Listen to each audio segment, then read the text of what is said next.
He's here.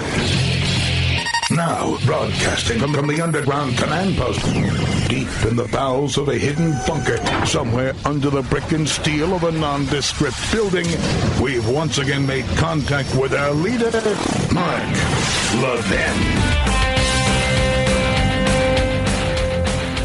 The Democrats are in disarray on Capitol Hill. Pelosi surrendering to the progressives, and it's a civil war.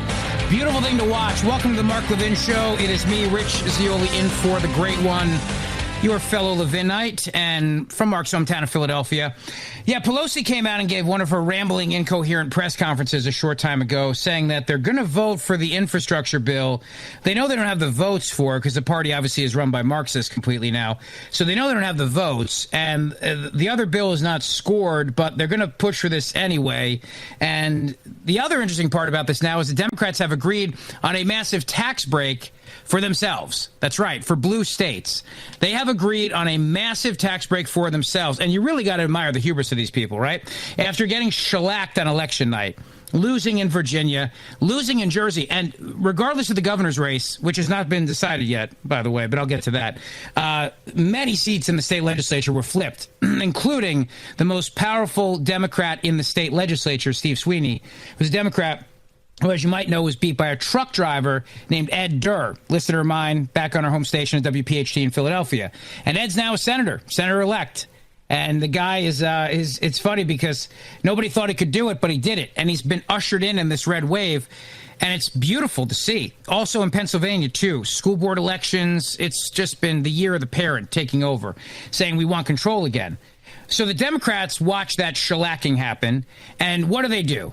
Well, they double down on calling you a racist. That's number one. Then they decide they're going to give themselves a tax break. And the only thing they can think of to possibly try to save their quote-unquote moderate members. Now, let's understand something first and foremost about what a moderate Democrat is in this day and age. There is no such thing. It's like snuffleupagus or anything like this. It doesn't exist. But what it is a Democrat in a moderate district. Okay, so if you're a Democrat in a district that could be Republican, then you pretend like you're a moderate. That makes sense? So you're not moderate, but the district is. And with redistricting going on, it could actually become more moderate. It could become more Republican. So now there's 4, in particular, in New Jersey, for example, 4 districts like that. And they're all over the place around the country. Pennsylvania has a bunch, and there's not many left, though. You have to realize not many left. They've done a good job of making sure that every Democrat in the House of Representatives is an extremist, no doubt about it. But there are some who are in districts. Take mine right outside of Philly in South Jersey. This guy down there named Andy Kim. Or up in North Jersey, there's a guy named Josh Gottheimer. I know Mark talked about him last night on the show. And Mark said, I don't mean to pick on him. Yeah, I do. And good, he should. Gottheimer and Andy Kim, North Jersey, South Jersey, both of these 2 guys are pretending that they're moderates. There's nothing moderate about them. I mean, understand this. They're not moderates. If the district was a little bit more kooky and just a one more blue town or something, they'd be all in on AOC and the others, all in. But by virtue of the fact that a Republican used to have the district and could have it again, and by virtue of the fact that redistricting is going on now, and they could just tweak it, just a little bit.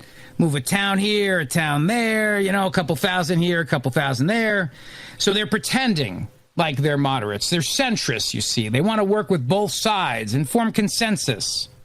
So they watched in horror what happened Tuesday night. Watched in horror, as they should. An absolute rejection of the Democrats' agenda. An absolute rejection. And then they realized we have nothing that we can offer the people that voted for us here because we all campaigned on something called restoring the SALT deduction. You might know this, the state and local tax deduction. The Democrats vowed they were going to restore it. The Republicans got rid of it. What is it exactly? So you've got a big house in a really rich part of the country, in a really blue state, like New Jersey, for example, where they do nothing to control spending, where they do nothing to control government, they do nothing to rein in the cost of taxes. So every year, your property taxes go up and go up and go up until suddenly you turn around and you go, I'm paying $80,000 a year in property taxes? Yeah, in some places you're paying even more than that. So they used to be able to deduct all that money. Then the Republicans came in and said, wait a second, why are we subsidizing blue states? Why are we allowing them to write this off? I mean, this is the money that's being paid to the state. If the state doesn't want to embrace fiscal policies Why should every other American taxpayer give a subsidy to a blue state? So we're killing it. And they killed it. They killed the SALT deduction. Now, it hurt a lot of people who are homeowners. But, of course, that's kind of our fault for still living here. I mean, really, it is. It's kind of our fault for living in a state that is still so blue and may reelect a socialist king as governor. May. We'll get to that a little bit later, but it's not decided yet. The point is, today, they agreed on restoring the SALT deduction from $10,000, where it's capped now, to $80,000. So think about this now, right? The Democrats get shellacked on Tuesday night. They get killed in Virginia. They get killed in Jersey. They get killed in Pennsylvania. They get crushed. And what do? They give themselves a tax break because it's primarily going to impact blue states. Think about it. Blue states have the highest property tax rates because blue states don't know how to control their spending.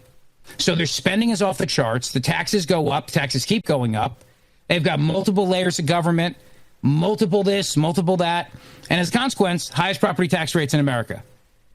And instead of turning around and going, all right, you know what? Here's what we got to do. We got to make sure that we're helping working people in this country. Let's stop the war on energy. Let's stop the war on oil, natural gas, because people can barely afford to heat their homes this winter. Let's try to do something about the supply chain. Let's try to be less dependent on OPEC. Instead of actually laughing in people's faces when they ask what we can do to get more oil, like Energy Secretary Jennifer Granholm did. I'll play that audio for you.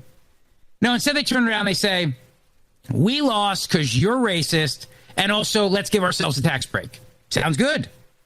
And that's exactly what they've decided to do here. It's amazing to me. So now the one thing the Democrats need to do when they go back for midterms next year, and they're going to get, I mean, if this stays the way it is, barring something else, it's going to be a shellacking like we have not seen since probably, I'd say, 1994, maybe, when Newt Gingrich and the Republican Revolution was ushered in. It's going to be that bad. It's going to be that. They know it, too. So a couple of these Democrats in those quote-unquote moderate districts, remember, they're not moderate. The district is. All right? It's just a very important point I want to make clear tonight on the Mark Levin Show. They're not moderate. The district is. So they need to go back to all their constituents and say, I know everything stinks right now. I know you're paying a lot in gas. You're paying a lot to heat your house. You're paying a lot for food. You're paying a lot for everything. I get it. I know. But we gave you the SALT deduction back, right? So these Democrats who are running in these districts will be able to go back, if this passes, and tell their very, very rich constituents who usually vote Democrat, look, gave you back your big deduction. Now reelect me. Meanwhile, outside of the bubble, in real America where people work for a living and don't pay $80,000 a year in property taxes because they're just not super, super rich and they're working for a living, what are the Democrats doing for them? The answer is nothing, making everything more expensive for them. The price of goods, the price of labor, what labor, like where's the labor, right? I mean, where is it? Still a massive labor shortage. And these voters are the very ones that are turning around and saying, yeah, no, we're not doing this anymore, as what they showed us on Tuesday night.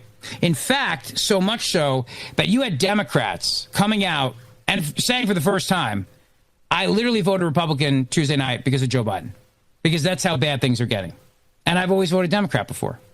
Or I voted Democrat, I voted for Joe Biden because I didn't like Trump's tweets, and now I realize I don't like the country, how the country is being run.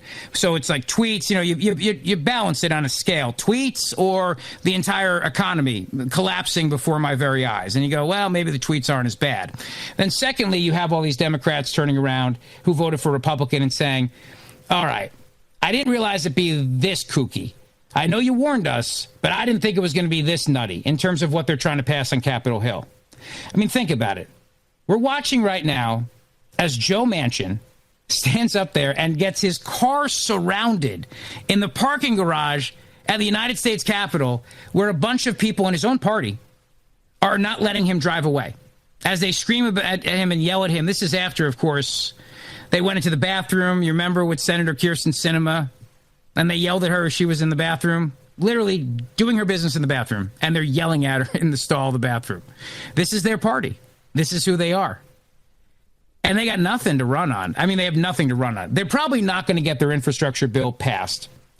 And they need to, because if they don't, then they're going to go back to their constituents next year and say, well, we can't really tell you we got much, but we got you that SALT deduction, so now you can deduct more on your taxes, even though you Democrats always talk about people needing to pay more fair share of taxes, and even though this is going to affect some of the wealthiest Americans in the country in some of the wealthiest states in the country, New Jersey, New York, Connecticut, we're still going to pretend like we're for the working man, the little guy. We're still going to pretend that, with a straight face. Look at us. It's amazing. It really is. The absolute hubris of these people never ceases to amaze me. You would think that they would Wednesday morning gather around and go, all right, we got to really change course here, because as it stands right now, we are going to be extinct. We're going the way of the dinosaurs here. So why don't we call up Joe Manchin, call up Kirsten Sinema, sit down at the table and try to work something out here and get something passed and tell the American people, all right, we got it. You don't want all this kookiness. You don't want all this Marxism and socialism. Fine, we get it. So we're going to radically scale back the Build Back Bolshevik plan that we've been proposing. We're going to cool our jets here. We're going to just give you infrastructure. And we're not going to put things in there that aren't infrastructure, like teeth and eyeglasses and hearing aids, whatever other little thing Bernie Sanders is putting in there today. We're just going to focus on infrastructure. And we're going to take out all those electric vehicle charging stations, too, because you don't want those either. You'd think that's what they would do. I mean, that's what a smart party would do. That's what pragmatic people would do, but they're not pragmatic. They're radicals. They're extremists. They're extremists. And like terrorists holding their own party hostage, they're not going to change. I mean, you realize that, right? They're not going to change.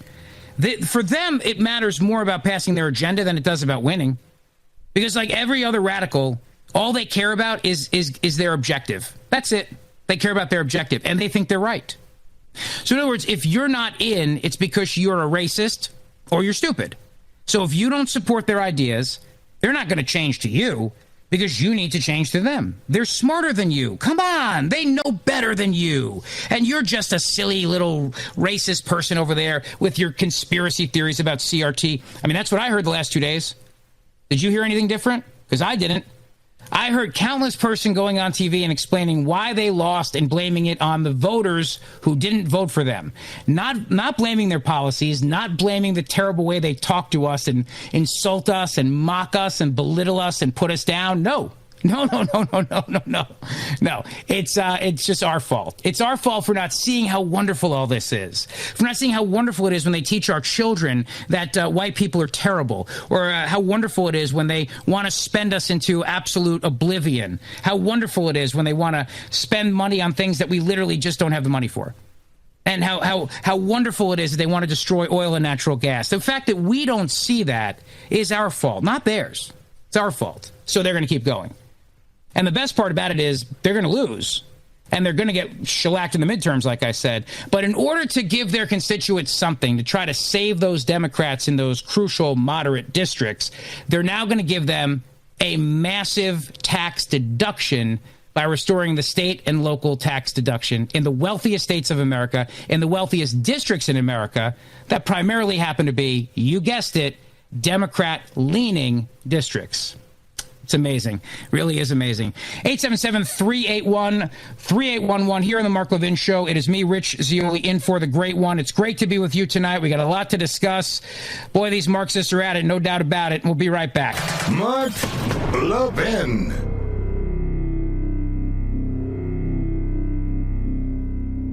American history and civics education is at a turning point. Will we allow bureaucrats and lobbyists to choose what school children are taught, or will we teach the whole truth? My friends at Hillsdale College argue for teaching the truth. They've made the Hillsdale 1776 curriculum downloadable for free at levinforhillsdale.com, available not only to teachers but also to citizens just like you to share with other concerned Americans. This complete K-12 history and civics curriculum, designed to give educators guidance, not mandates, allow students to learn the tragedies and triumphs of American history as it really happened. Only through a complete and honest study of our history can students fully understand the world in which they live. Our children deserve to be taught the truth through a sound curriculum that was created by teachers, not bureaucrats, and upholds the dignity of each individual. America's future depends upon an honest, candid look at our history. Download Hillsdale's 1776 curriculum for free today at levinforhillsdale.com.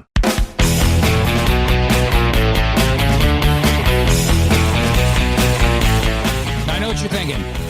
You're thinking, but Rich, anytime we get a deduction on taxes, isn't that a good thing? Well, it would be if this wasn't exactly done to mask and camouflage the trillions of dollars in new spending that they're trying to push through. See, the reason why they're doing this, putting in this SALT deduction again, which right now is capped at $10,000, it's going to go up to $80,000. The reason why they're doing this is, in these moderate districts, these Democrats are not going to vote for this massive socialist spending bill. They can't, because they know it's very unpopular at home.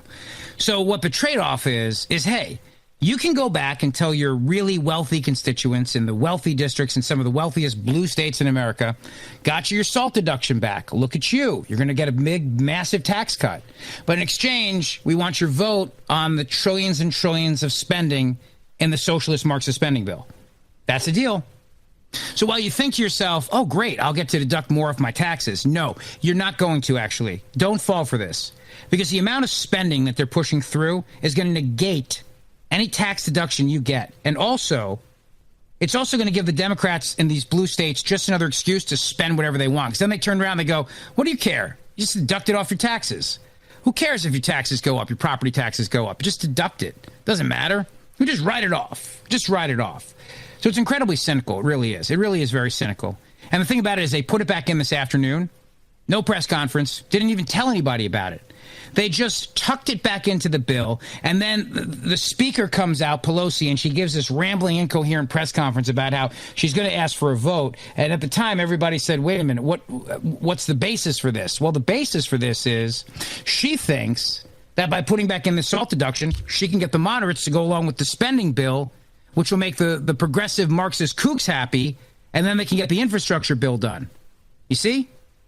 So by you being able to maybe get a little bit more of a tax deduction on your property taxes, the cost of it is about $8 trillion. So I hope it's worth it. That's what I mean. I hope it's worth it. I hope the extra $5,000 you'll be able to deduct off your taxes is worth the additional $8 trillion in spending. Because that's the trade-off. That's what's happening here. And because they all think we're stupid, they're going to do this, and they're going to turn around, and they're going to tell everybody, hey, listen, we got you this big tax cut. What do you care? What are you worried about? What are you worried about? They think we can't do math. They think that we don't understand how numbers work. No, we understand perfectly well.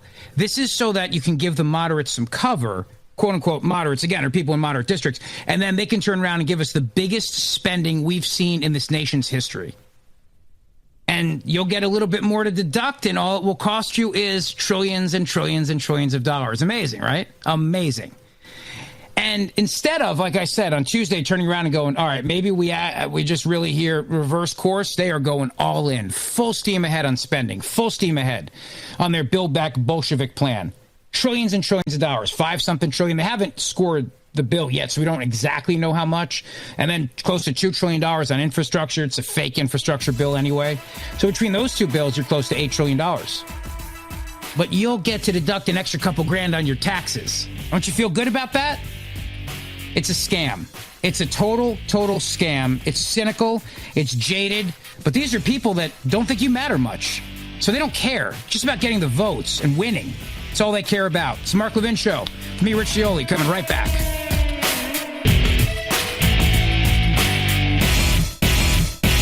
American history and civics education is at a turning point. Will we allow bureaucrats and lobbyists to choose what school children are taught, or will we teach the whole truth? My friends at Hillsdale College argue for teaching the truth. They've made the Hillsdale 1776 curriculum downloadable for free at levinforhillsdale.com, available not only to teachers but also to citizens just like you to share with other concerned Americans. This complete K-12 history and civics curriculum, designed to give educators guidance, not mandates, allow students to learn the tragedies and triumphs of American history as it really happened. Only through a complete and honest study of our history can students fully understand the world in which they live. Our children deserve to be taught the truth through a sound curriculum that was created by teachers, not bureaucrats, and upholds the dignity of each individual. America's future depends upon an honest, candid look at our history. Download Hillsdale's 1776 curriculum for free today at levinforhillsdale.com.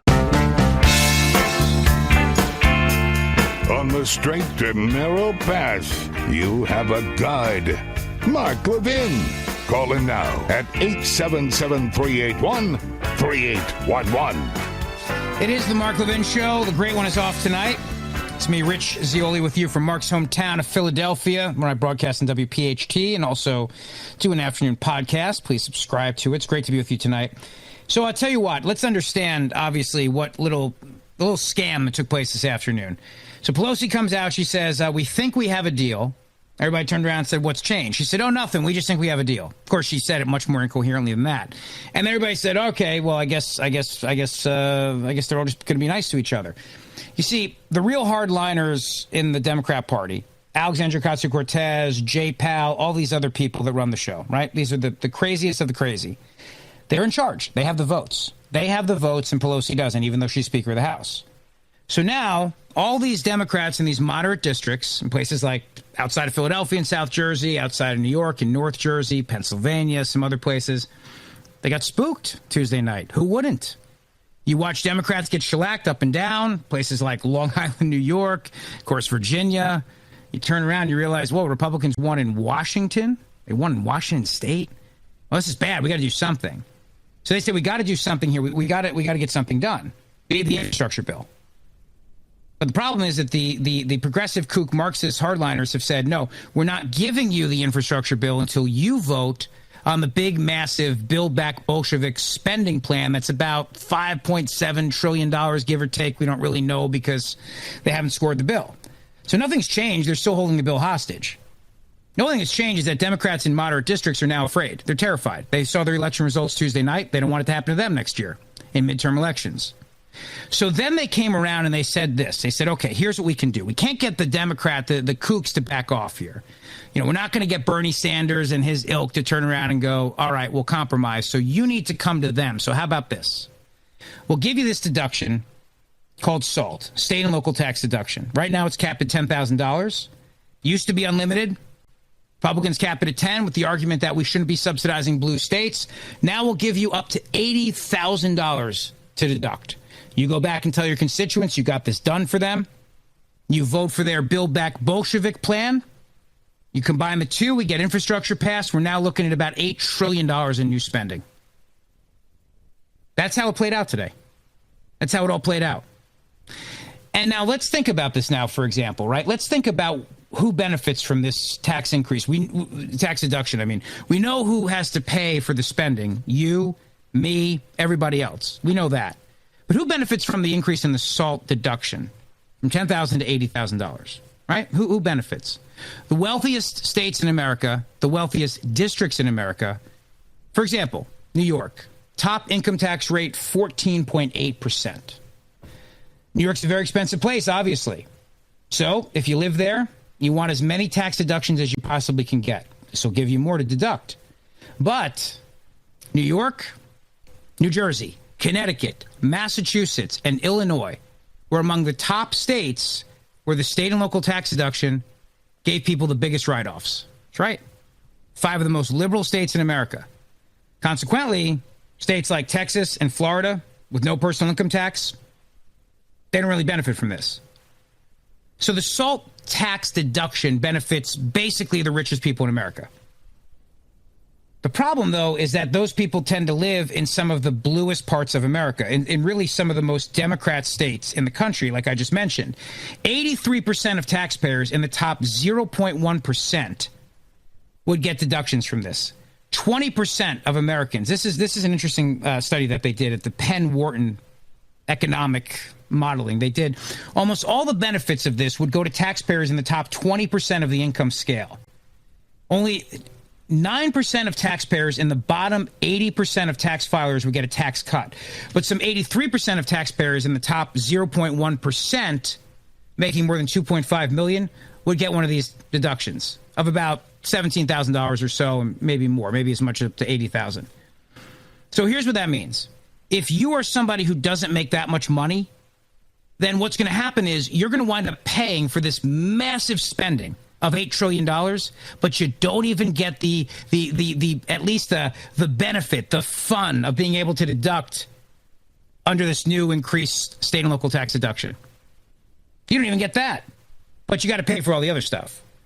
So if you live in Florida, if you live in Texas, if you live in any of the red states where you might have reasonable people that know how to manage spending and manage your state income taxes and manage your state property taxes and that sort of thing, in other words, people that govern like conservatives. Well, this doesn't help you. This doesn't help you. If you live in a blue state like Connecticut, New Jersey, New York, Illinois, or Massachusetts, well, yes, then you'll be able to deduct. If you make a lot of money, you'll be able to deduct. But you're still paying for the $8 trillion. Still paying the $8 trillion in new spending. It's the biggest scam going right now in D.C. today. And what they're also doing now is they've decided now they're going to make it permanent through 2031, which means that even if the Republicans get control next year, I should say, they won't be able to scale it back. Yeah, that's right. They got to do something. They got to try to get these Democrats in these moderate districts to go along with the spending because the progressive kook Marxist nut jobs are not going to come over to their side. They're not. So you got to get the Democrats in the moderate districts to come over to their side, and this is how you do it. You give them the SALT deduction. And it's easy. It's easy to turn around and go, oh, yes, great. Any deduction's a good deduction. Is it if the cost of that is $8 trillion? Is that in your world of, balancing things on the old balance sheet, does that make sense to you? I'll give you a tax deduction up to $80,000, but all it's going to cost you is $8 trillion. Because in my mind, and I'm no math guy, $8 trillion is a lot more than $80,000, right? I don't know how much. I don't have a calculator around, but it's a lot more. It's a lot more. So that's what it's going to cost you and cost our country and bankrupt our country. But now these so-called moderate Democrats will come over and vote for this. We'll get all this massive spending, and then the blue states can spend whatever they want because they'll just say, I just deducted under SALT. Everybody's going to wind up paying more. We'll spend our country into oblivion. We'll spend money we don't have. We'll bankrupt generations, and we'll also get the biggest expansion of government since Franklin Delano Roosevelt. This will make the war on poverty seem like a little battle against poverty. Really, it'll make Johnson's spending seem conservative compared to what's in this bill. We don't know everything that's in it. We don't know everything. We don't know every little program. We don't know the cost of everything, but we do know it's massive. And it's going to fundamentally change your relationship with government. We're talking about now providing the ability for the government to be in your life, taking care of you as a kid, little kid, preschooler, toddler, 3, all the way up to when you die, and everywhere in between with everything you need. From housing to jobs to income for this and that. And it's all good. College, sure, pay for that too. Universal pre-K, it's in there. You bet. We will expand government and make it an even more socialist government than we already have right now. It'll eclipse anything we have now. It will fundamentally change this country. And that's what they want. See, the reason why the progressive kook Marxist nut jobs are not coming over to the more moderate side of the aisle where Joe Manchin lives, the last Democrat on planet Earth who's actually even pretending to be a moderate, the reason why they're not coming over is because they don't want to, and they got the votes. So they're saying, look, you want infrastructure? Then you got to give us this. Give us this massive spending bill. That's how it works. So now these moderate Democrats who want to be able to go back to their district and show them something, anything, moderate districts, remember, they're going to go along with this. They're going to go along with this. And they're going to turn around next year and they're going to go, I didn't have a choice. They had the votes. It was going to happen anyway. At least I got you your SALT deduction back. At least I got you the ability to deduct more off your taxes based on how much you pay in state and local taxes. At least I got you that. Yeah, no, I didn't want to go along with this big, massive socialist spending. You got to understand, I didn't want to. But they had the votes. And that's a lie. Understand that's a lie. They're going to give them the votes. They're going to give them the votes they need to pass Biden's spending agenda. Biden and Pelosi and Bernie's agenda. They're going to give them the votes. And then they'll get this SALT deduction for you. See, I'm breaking it down for you because that's what you deserve, obviously, as a member of Mark's audience. And you're smart enough to figure it out. But a lot of people aren't. And so a lot of people will just hear that they're getting a SALT deduction back or it's getting increased. And they'll go, all right, great. Thank you so much. That's what the Democrats are banking on. You realize that, right? That's what they're banking on. They're banking on the fact that you're stupid. They're banking on the fact that you will just think of that. You'll just be distracted by the food in front of you and not think about the calories, the fat, the salt, all the other things that goes into it. Which, by the way, when I go out to dinner, that's exactly my strategy. I ignore calories and fat and salt and all the other things. But in this case, though, you got to know the details. You got to know how much it's really costing you here. All right, 877-381-3811 here on the Mark Levin Show. Mark's back Monday night. Let me take a couple calls on this, by the way. Start with Patrick. He's in Cedar Grove, New Jersey. Patrick, how you doing? Good. How are you? Good. What's up? What's on your mind? Nothing. You know what? We're taking it on the chin here. Why do you think 1.5 million people voted for Ciccarelli? I mean, I didn't know anything about this new salt deduction putting into the legislation, but we're taking it on the chin here, and people like myself and many homeowners and many New Jerseyans are sick and tired of it, and that's why they almost unseated Murphy. And they still may. You know, I don't. Ciccarelli may still win, by the way. I don't know. I hear you. But it's just a shame that, you know, if that's what they're doing, if that's their game plan, shame on them. But I think a lot of people have seen the writing on the wall, so to speak. Well, we're taking it on the chin here, and you know, I don't know where else to go. They backed everybody into a corner here. Yeah, well, listen, I think that you're right in terms of the fact that everybody feels frustrated by this, but I think a lot of people in New Jersey, for example, are going to hear that they're going to get the old salt deduction put back and think it's a gift, think they're getting a gift, and not realize what the cost of it really is, which is about $8 trillion. Well, I definitely don't agree with the spending, out of control spending that they're looking for. But that's the only reason. But understand this though. That's the only reason why they're putting the salt deduction back in. You understand that, right? Yes. They're not putting it back in because they want to give you a tax break. They're putting it back in because they need the votes of those 4 or 5 Democrats in these moderate districts in these states, and that's the only way the moderates will go along with the spending. Okay. So you and I are going to have to pay for the cost of $8 trillion in new spending, this massive socialist spending that they're doing in Washington, and they're going to turn around to you and they're going to say, "Oh, well, listen, sir, you're getting your tax. You can deduct more on your taxes now based on what you pay the state of New Jersey, but you also now have to pay more to the feds because we got to pay for all this spending." So, do you really think you're going to get ahead on this? Never going to get ahead in the state.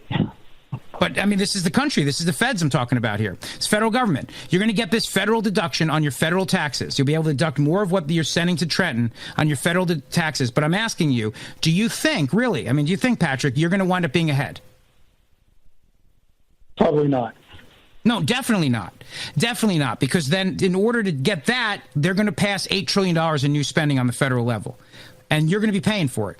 Because if you make the kind of money, or you pay the kind of money where you're going to be able to benefit from the increased deductions of your local taxes, you're going to be paying more in federal income taxes. And you're going to be paying more on the cost of goods. You're going to be paying more on the cost of everything, because somebody's got to pay for all this spending in Washington. And if it's a deduction someplace, you know how it is with Democrats, they'll just find another way to make it up.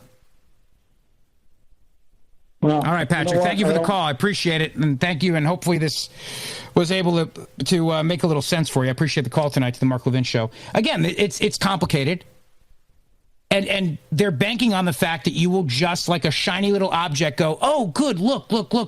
They're giving this salt deduction back," and not realize what it costs you, what you have to give in exchange. This is a Faustian bargain, as they call it.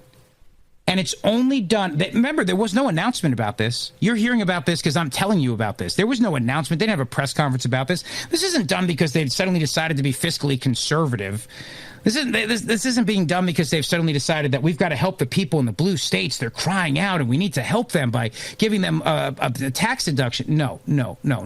It's just done to get the votes of Democrats in moderate districts. So now they'll sign along with what the progressive Marxist kooks want, and $8 trillion of new spending will be coming our way. It's horrible. It's horrible. And it's going to bankrupt this country.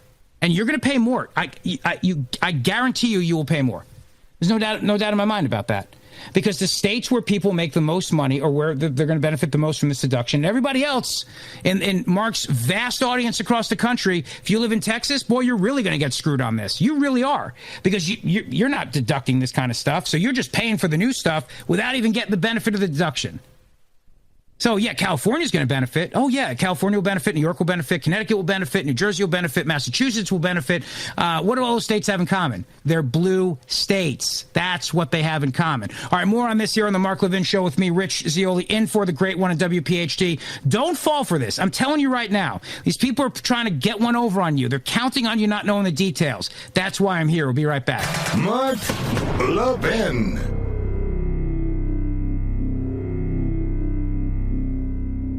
American history and civics education is at a turning point. Will we allow bureaucrats and lobbyists to choose what school children are taught, or will we teach the whole truth? My friends at Hillsdale College argue for teaching the truth. They've made the Hillsdale 1776 curriculum downloadable for free at levinforhillsdale.com, available not only to teachers but also to citizens just like you to share with other concerned Americans. This complete K-12 history and civics curriculum, designed to give educators guidance, not mandates, allows students to learn the tragedies and triumphs of American history as it really happened. Only through a complete and honest study of our history can students fully understand the world in which they live. Our children deserve to be taught the truth through a sound curriculum that was created by teachers, not bureaucrats, and upholds the dignity of each individual. America's future depends upon an honest, candid look at our history. Download Hillsdale's 1776 curriculum for free today at levinforhillsdale.com.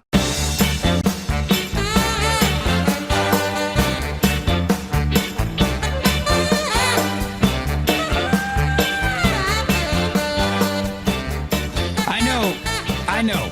You turn around and you think to yourself, all this spending, this socialist agenda that they're trying to push through, this Marxist takeover of America, and they're still going full bore, and they got the votes now. And the way they got the votes is by this little SALT deduction scam that they put back in. That's what happened today. That's what happened.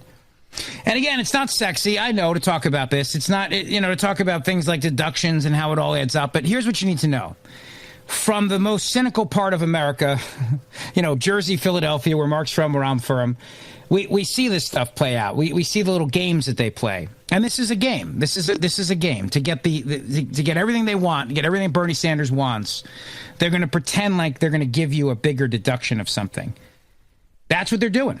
And the reason why is because the Democrats know they're going to lose in midterms. They do. They know. They saw it. They saw it happen. They're going to lose in midterms. And they don't care, because if you are in a district where it might be a moderate district, you're not like AOC, obviously. To be like that, to be that extreme, you're in a safe blue, solid blue district, kooky, safe Democrat district. So you don't care. You're not going to lose. You may lose the majority, but, big deal. They don't like these people anyway. I mean, they don't like the people that run their party. They don't like Pelosi. So they'd be happy getting rid of her anyway. They're not worried about it. All they want to do is pass their spending bill. It's all they care about. That's what they care about.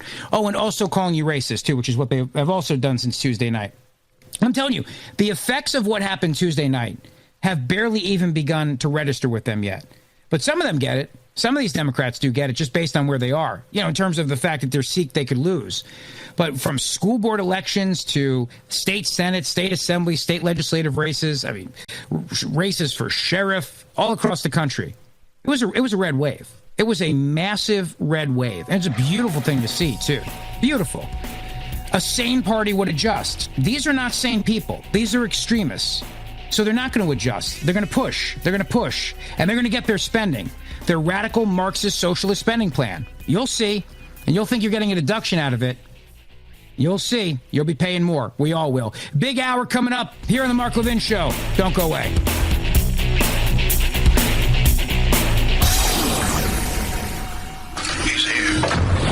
He's here. Now, broadcasting from the underground command post, deep in the bowels of a hidden bunker, somewhere under the brick and steel of a nondescript building, we've once again made contact with our leader, Mark Levin. So I'll tell you what. Dossier, Russiagate, the big scam that John Durham is slowly unraveling. A beautiful thing to watch, isn't it?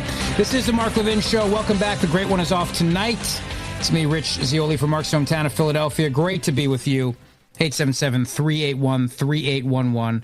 So now we know definitively obviously, that the Democrat Party lied, completely made up everything about Russia, made up this dossier. It was all made up. It was all fugazi, as we call it back where I'm from, and that the FBI went along with it and then used that to invade Americans' privacy and their civil liberties, destroy their Fourth Amendment rights, all for political purposes. And now it's all unraveling. And it was a gigantic hoax. We know that. Trump was right. It was a hoax. What a disgraceful abuse of our government resources. This is what a police state is, This is what a police state is. When law enforcement picks a side, the federal law enforcement picks a side, and then for political purposes uses all the tools it has to go after people. That's what happened here. We're seeing it now. We're seeing it all play out. And the scary part about it is how many people believe this nonsense. That's the crazy part. How many people believe this, that this Russia dossier, and now we know the Clinton campaign was behind the whole thing. I mean, I knew it. I think we all knew it, but now we know it, that the Clinton campaign was behind this entire thing. And the real question is, why did the FBI just go along with this? They use this phony steaming pile of garbage to then turn around and get FISAs on Americans who were doing nothing wrong. It's amazing. And then we spend $60 million investigating the whole thing, trying to bring down a president. I mean, that's the real coup. You want to talk about an insurrection? That's your insurrection right there. Trying to use all the power of the federal government's law enforcement department to engage in politics, to try to affect the outcome of a political election. And that's exactly what took place here. And now we're turning around and realizing this gets even worse than we ever could have imagined in the purposes of the government's own collusion. Dare I say collusion here with the Clinton campaign, because that's what we're talking about. And it's hard to believe we're discussing this, right? The Steele dossier. But this is what the FBI relied on. This is what they relied on to investigate Trump's campaign. The Steele dossier. And now Durham has obtained an indictment of this guy, Igor Danchenko, Russian, provided the information for the dossier. He's charged with lying to the FBI. But, the real story here is the intersection between the Democrats, the FBI investigation, the phony claims that were made, who knew what when, and how all this was just a giant lie. That's what we know. That's what we know. Kimberly Strassel in the Wall Street Journal points out, very, very important point. Never forget the original claim. According to the FBI, Democrats, and the media, Mr. Trump harbored secret and nefarious ties with Russia. We knew that because, as Mother Jones explained in a 2016 article that became the reigning storyline, Christopher Steele was a credible source with a proven record of providing reliable, sensitive, and important information. He had come across troubling evidence of Trump's collusion. He brought it to the U.S. law enforcement. He brought it to the federales, right? And then it took a year for congressional investigators to reveal that the dossier had in fact been commissioned by this opposition research firm known as Fusion GPS. We all know that, right? Fusion GPS working for the Democrat Party, working for Hillary Clinton's campaign, and then they all started lying about it. Took years, 2 more years on top of that, for the Justice Department Inspector General Michael Horowitz to expose that Mr. Steele had relied on a Russian source who said he never expected Mr. Steele to present his info as facts, since most of it was hearsay. Now, Durham's indictment says that this source, this guy Danchenko, obtained material from a longtime Democratic operative who was active in the 2016 Clinton campaign. In other words, the Clinton campaign passed it off to this Russian guy. The Russian guy passed it off to Christopher Steele, and then Christopher Steele put it in the dossier, and then the FBI used that information to then go after Carter Page and other people within the Trump campaign, and tell everybody that Trump was a Russian puppet, a Russian stooge. You see, that's what the Democrats ran on, and they knew it the whole time. They knew it. They lied. They lied to everybody about this. Hillary Clinton's campaign lied. And there were so many people in the government that were more than willing to go along with this. They were just happy to go along with this. Anything to stop Trump, no matter what. And she points out here, the revelation shouldn't surprise us, given that Mr. Danchenko was never some high-level Russian in Moscow. From 2005 through 2010, he worked at the Brookings Institution. That's a leftist think tank in D.C. It's not even close to being a Russian source. He was a PR executive number 1 in the indictments. He's a Clinton crony. And he was working with this guy, Charles Dolan, who had been a long time in Clinton circles. He served 7 years as head of the Democrat Governors Association and was involved as state chairman of Bill Clinton's campaigns for president. So then Clinton had appointed this guy, this other guy, this Dolan guy, to this advisory commission on the State Department, right? He was a volunteer there. Volunteer on Mrs. Clinton's 2016 campaign. He also had far more ties to Russians than anyone in Mr. Trump's circle, because for 8 years, he helped handle global public relations for the Russian government. And throughout 2016, he interacted frequently with senior Russian officials and Russian embassy staff. So what does the indictment tell us? In August of 2016, Mr. Danchenko asked Mr. Dolan, this PR guy for the Clintons, for any thought, rumor, allegation regarding the summer's resignation of Paul Manafort as Mr. Trump's campaign manager. Danchenko explained he was working on a project against Mr. Trump. Danchenko explained that he was working on this, this little project, a project. Dolan says he'd had a drink with a GOP friend of his who knows some of the players, and then there was some gossip. All right, some gossip. And then they said now that the source of his was a close associate of Trump, but that's BS. It was total BS. In fact, Mr. Dolan later told the FBI he'd fabricated meeting a GOP friend. He'd simply passed off info he read in the press. But he wanted to look like a big shot. People often do that in politics, They run their mouth. They want to look like a big-time guy, get all these connections and everything like this, Now, this guy, Dolan, who was feeding information to Danchenko, this guy traveled to Moscow in June of 2016. He planned a conference. He stayed at the Moscow Ritz-Carlton, met the general manager and the staff. He toured the presidential suite. You remember the ugliest allegation against the former president, of course, is what happened in that suite, right, with the Russian prostitutes and I don't have to, what I'm talking about here. So he goes to the Russian presidential suite in the Ritz-Carlton. He's there and everything like this. Then he flies to London to give Christopher Steele information for the dossier. And then they have meetings, emails, and calls that suggest that Dolan passed along plenty of other information to Mr. Danchenko for the dossier, which includes information he might have obtained during visits to the Russian embassy in Washington. And the Russians, they're going to monitor these people, right? I mean, if you go to Russia and you come back to the United States, you're the Russian, they're going to monitor everything that's going on. So it's not as if you get to walk around Moscow and they don't know what you're doing there. So the allegation, the indictment by Durham, alleges that Mr. Danchenko lied about Mr. Dolan's interaction with the dossier when the Bureau belatedly tried to check the dossier's accuracy. The indictment says all this deprived the FBI of the ability to learn about the reliability, motivations, and potential bias of the Democratic source. But here's the part where I got to say, I got to question this here, all right? Because we know that there are people inside the FBI. I mean, we know that Lisa Page and Peter Strzok, right? Peter Strzok, we know that they were completely against Trump. We know this. So they have this dossier. They want it to be true. They believe that it's true. They don't even try to verify anything. They just go with it. They run with it. They do nothing to try to figure out, or worse, they literally have no interest in trying to figure out whether or not it's true. And then what we do now is we aid the FBI. The government now aids the dossier in becoming true because they open up investigations trying to verify it. So think about this now. This is a Democrat Party creation. It's a Hillary Clinton Democratic Party creation. And then the FBI decides that they're going to investigate the claims made in it, which then gives it credibility. And not only do they investigate claims in it, this goes on for how many years? This goes down for how many years? The Clintons created this thing. The DNC, along with the Clintons, they created this steaming pile of lies. And the Federal Bureau of Investigation, all the people that were inside, the Department of Justice, the FBI, we don't know how big this goes. They just said, okay, well, let's use this now as the basis to start going after people in the Trump campaign. I keep going back to what Peter Strzok and Lisa Page kept saying about how they wanted to stop Trump. We'll stop it. We'll stop this guy. They had all the tools to stop it. They had the Federal Bureau of Investigation. They had the Department of Justice. They had the federal government's law enforcement department at their disposal. And they were using it based on the nonsense that was put into this dossier by a bunch of liars. By a bunch of liars who were creating something. It was they made it up.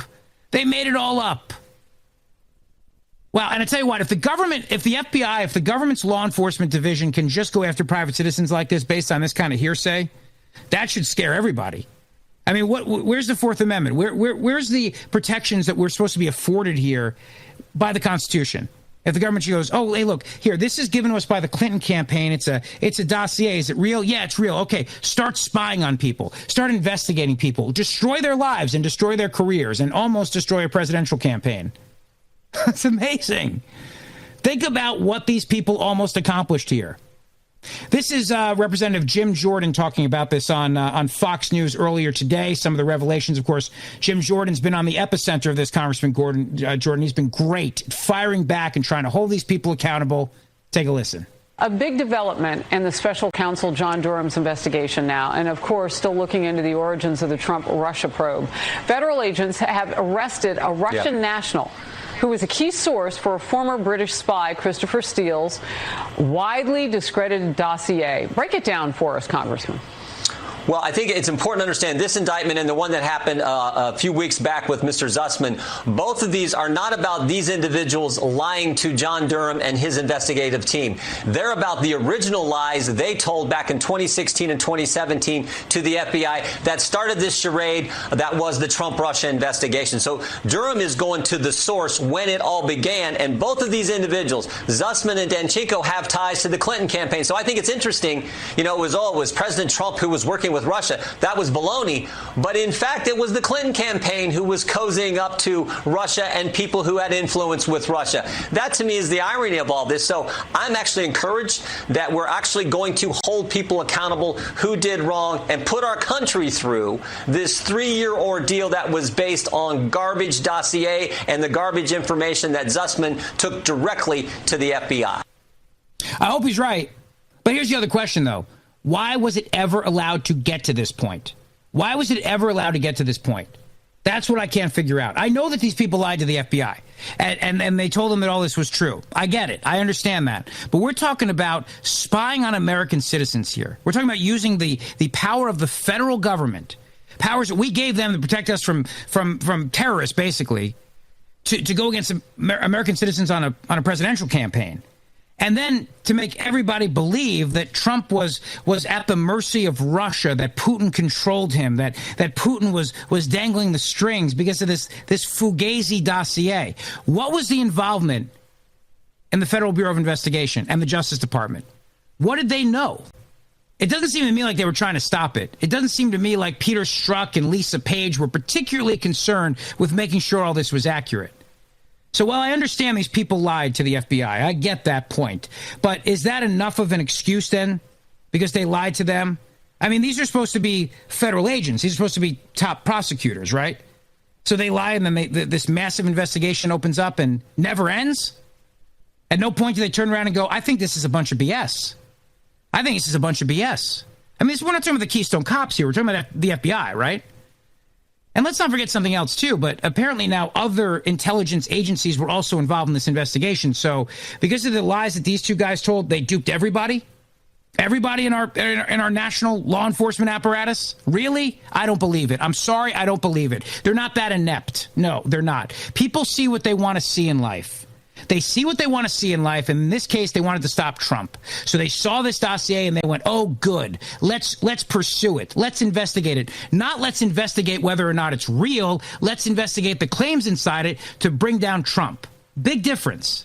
Not let's investigate whether or not the allegations in this are accurate so that we can figure out whether or not we need an investigation. Nope. Let's prove what's in the dossier. Let's go investigate for the purposes of proving what's in this dossier. And that is the biggest crime of all, if you ask me. This is the Mark Levin Show with me, Rich Zeoli, in for the great one. Coming right back. Mark Levin.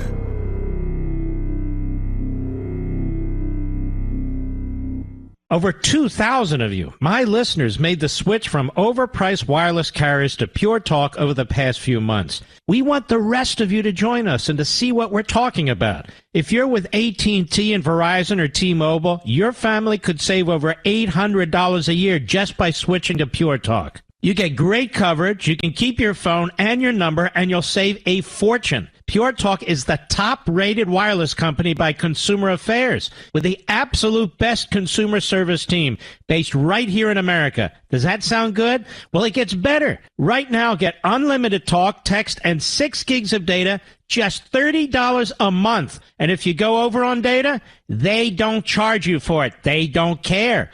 Go to puretalkusa.com and enter promo code Levin Podcast. Again, puretalkusa.com, promo code Levin, Levin Podcast. And when you do, you'll save 50% off your first month.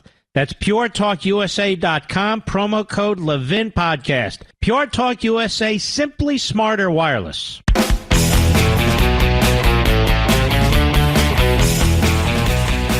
So what we know is that here's this political campaign, Clinton campaign, feeds bogus intel to the FBI. The FBI then uses that intel and then turns around and spies on American citizens for the purposes of, I think, affecting a political campaign, Trump's campaign. That's it. I just laid it all out for you right there. That's what happened. And you realize now this dossier, this bogus dossier, this lie, this lie, Christopher Steele lie, was the absolute basis of the entire investigation. There's no dossier, there's no investigation. The dossier is that critical. But here's the other part of this, though, and don't get distracted by this. It's obvious that Durham is trying to say that, had these guys not lied to the FBI might have been able to actually ascertain, blah, blah, blah, blah, blah. But they knew the dossier was BS. They came to that conclusion pretty quickly, and yet there were still all these warrants that flew around. There was still all this spying that occurred. There was still all this. Why? It's not as if really people did believe the veracity of the dossier, even without this guy's lying to them. This guy, Danchenko, lying to the FBI. So why did all this happen? See, and this is where I hope Durham goes next. Who in the upper echelons of power at the FBI and the DOJ ignored the fact that the dossier was garbage? Ignored it. And said, let's pursue it anyway. Or knew it was garbage, but pretended otherwise because they wanted to just make everybody think it was true by investigating it. In other words, the investigation gives it the chops. The investigation itself gives it the credence. The investigation gives it the air of being real. Because why would they investigate if it wasn't real? So the investigation equals authenticity. So I want to know that too. How could anybody believe the stuff that's in that dossier? It's a joke. I mean, it's a joke. So you tell me some of the most trained, highly intelligent investigators in the world are people. They got duped by this whole thing? By this guy Danchenko? And really? Call me crazy. I'm not buying it. This is the Mark Levin Show with me, Rich Zeoli, in for the great one. Your thoughts, your calls coming right up.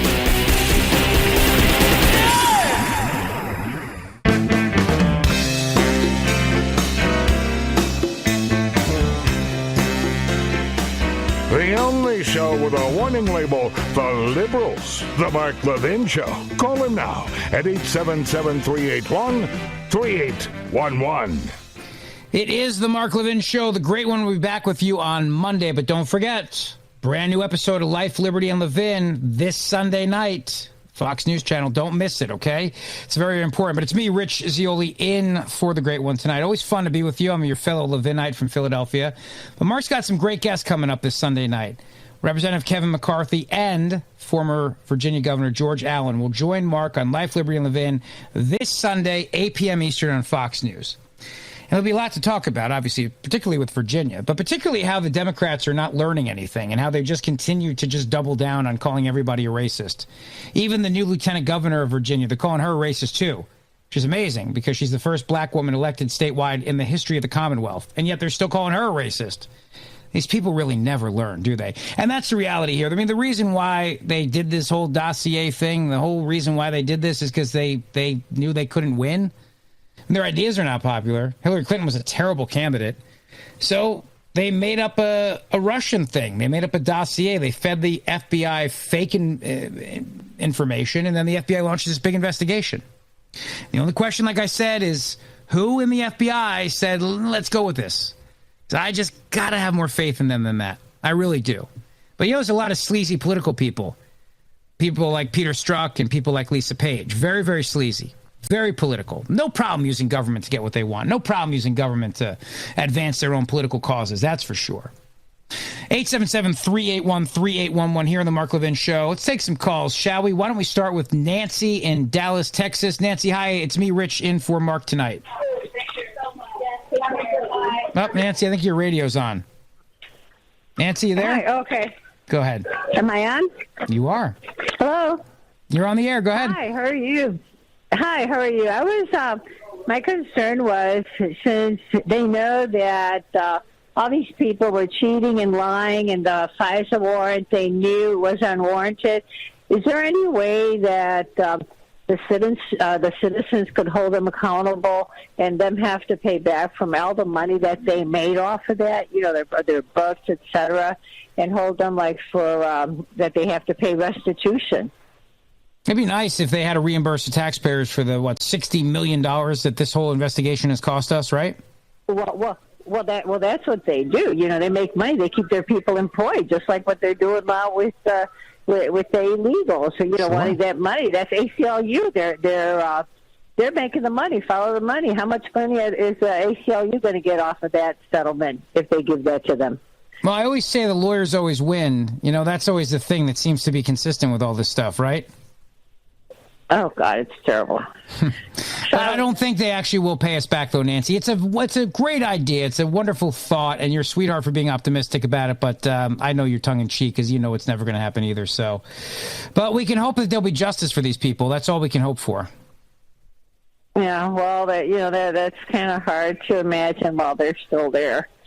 But, you know, they're going to try and steal, you know, as fast as they can, you know, because they know 2022 is coming. I know. Nancy, thank you. Thanks for calling the Mark Levin Show. Appreciate it very much. Have a great night. I'm just waiting for them to shut down Durham's investigation at this point. I really am. I can't believe they're letting it go on. That's what amazes me in all this.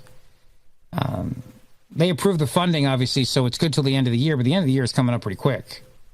So if I were Durham, I'd get cracking here because I got a feeling that the more this goes on, you know, he's going to be aiming at people at the top. And the one thing about the bureaucracy, right, the Leviathan, as Levin calls it, is that they will circle the wagons to protect each other.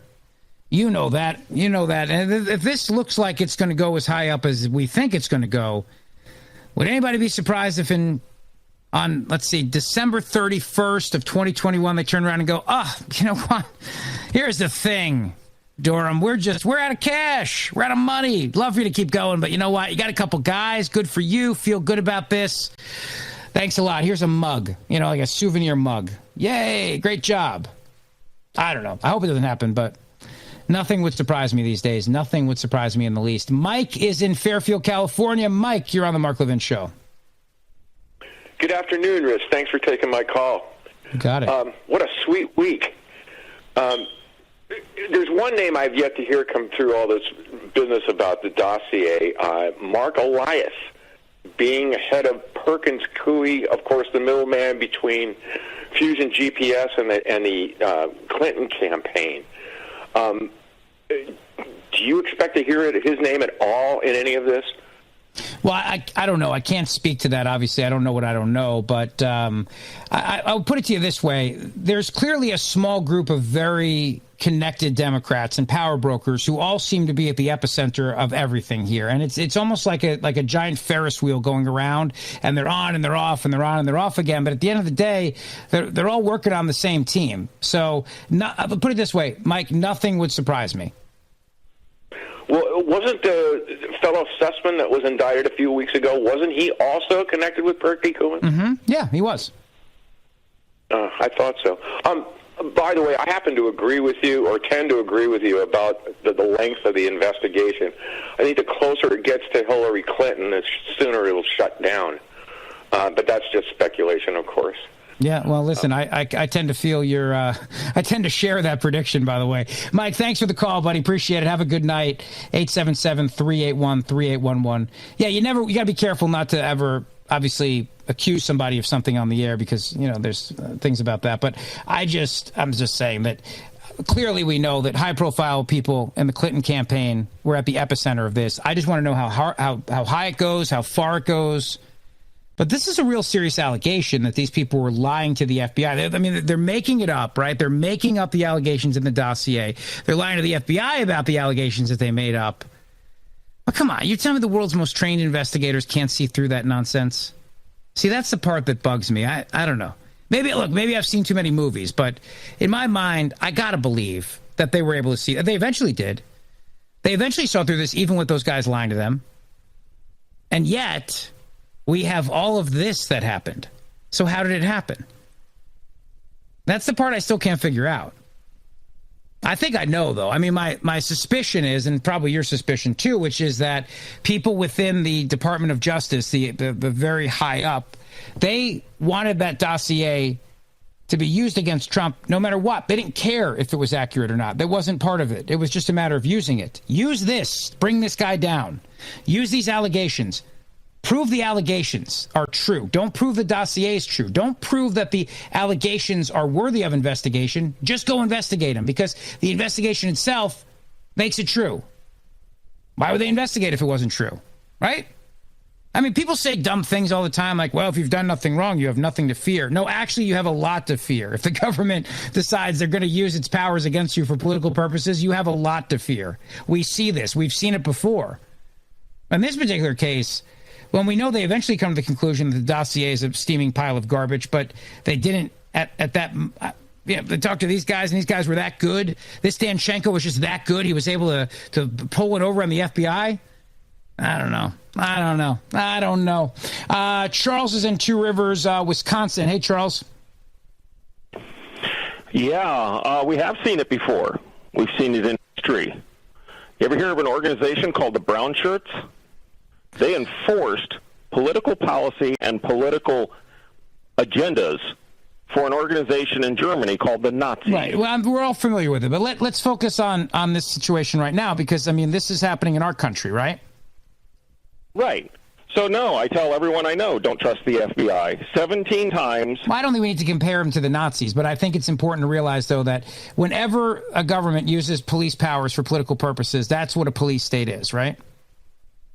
Absolutely. So 17 times to a judge for a political agenda. They have evidence that would basically play directly in and for the defense of Kyle Rittenhouse. Aerial drone footage withheld intentionally from the trial. All right. You're not very good about staying on point here, man. Let's focus on the dossier, all right? Yeah, okay. So the dossier, real simple. You know, you have to verify it. There's a procedure to follow. They just didn't follow it. All right. Thank you for the call, Charles. Appreciate it. 877-381-3811. I think, too, what's also interesting is that the Democrats love to use the federales, don't they? They do. They love it. They love it. They love the stormtroopers. They love all of it. They love it. They do. It's for them, it's always about, you'll notice, too, whenever they have the defund the police stuff, whenever they do that, they always love to expand the powers of federal law enforcement. Always. Every department. I mean, the IRS, the EPA, all of it. They love to do it. Love it. And they love the idea of being able to centralize all law enforcement powers under them. That's what they love. They love to do that. And it's very, very obvious, too, from when the IRS started going after and spying on conservatives to what they wanted to do recently with the $600 in your bank account to $10,000 in your bank account. But this is really troubling, because you got to expect better, right, from the FBI agents who were there. You got to expect better than this. But then we also find out other stories that the FBI was relying on their own informants to create the plot, for example, to kidnap Michigan Governor Gretchen Whitmer. And we're all wondering how many FBI informants were involved in January 6th. So we're trying to understand that, too. You see, it's the point of we've got people in Washington. We've given them a lot of power, right? We have ceded a lot of liberty to them under the guise of protect me, keep me safe. And then they turn around and they go, okay, thank you for this. Now we're going to use it, weaponize it, and use it politically. And that's exactly what happened here with this. It's exactly what happened. I mean, FISA is in place to protect us from people that are working with foreign governments to try to hurt the United States of America. That's not what happened here, except that the Clinton campaign did. That's exactly what the Clinton campaign did. The Clinton campaign worked with Russia to try to bring down Donald Trump, because they worked with these Russian people who made up lies, and then they put it into a dossier and turned that dossier over to the FBI. So if anyone was working with the Russians, it was Hillary Clinton. If anyone was working with the Russians, it was her. It was her campaign. That's the real scandal here. That's the real scandal, no doubt about it. Neil, you're on the Mark Levin Show. How you doing? What's up, Neil? Thank you for taking my phone call. Hey, the real person that just got hurt on all this is Donald Trump. He came out strong in this whole factor, and everybody's just against him. And he came strong, and no one's talking about that. Everybody's talking about Hillary Clinton and all that, and the strong guy came out of it, and he denied it from the start. Yeah, look, I mean, Trump almost lost because of all this, right? I mean, he almost lost. His presidency almost came to a crashing halt. They tried to impeach him. They tried to remove him from office. Very serious what was almost done to a president of the United States of America. That's what I mean. You want to talk about an insurrection, Neil, and thank you for the phone call. Thank you. Have a good night. If you want to talk about an insurrection, here's your insurrection. I mean, here's your coup. This is what they were trying to do, was they were trying to do a coup against the president of the United States. They were trying to stop a guy from winning. Then when he won, they were trying to make everybody turn against him, try to grind his presidency into a complete neutral. And then they tried to remove him.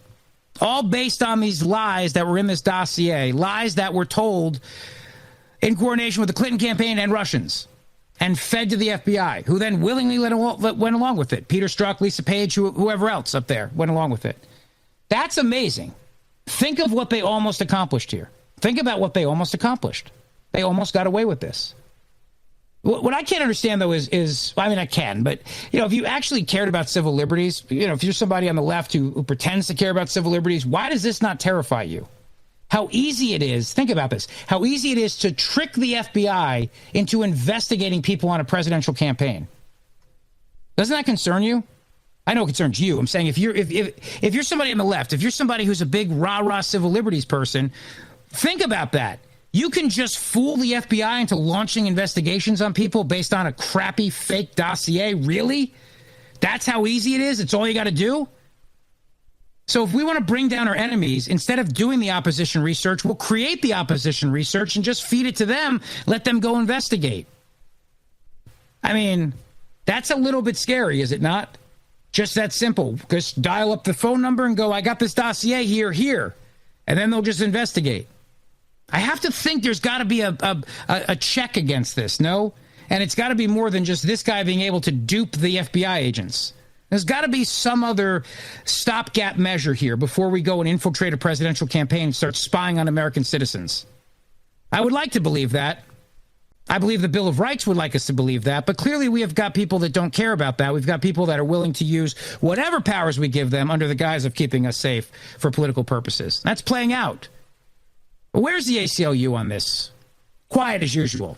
Not going to say a word. Bunch of hacks, bunch of hypocrites. It is the Mark Levin Show with me, Rich Zeoli. It's great to be with you tonight. Taking your thoughts and your calls. We'll be right back. Mark Levin.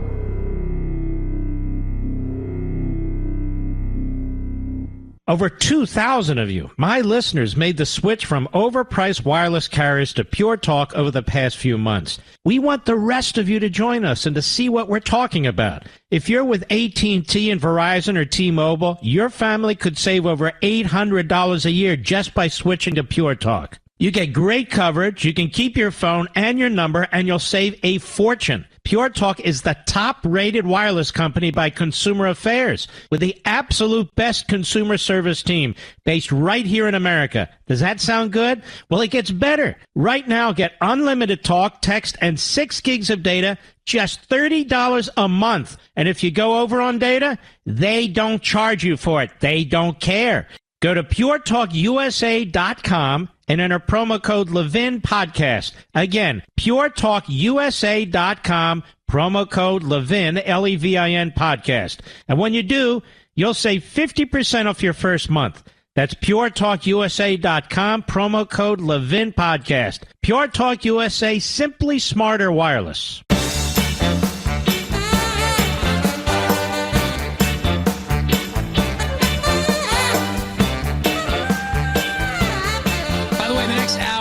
into these vaccination mandates, these absurd, unconstitutional, unnecessary vaccine mandates. It's just absolutely destroying so much of the economy, really. And for what purpose, too? For what purpose? It's ridiculous.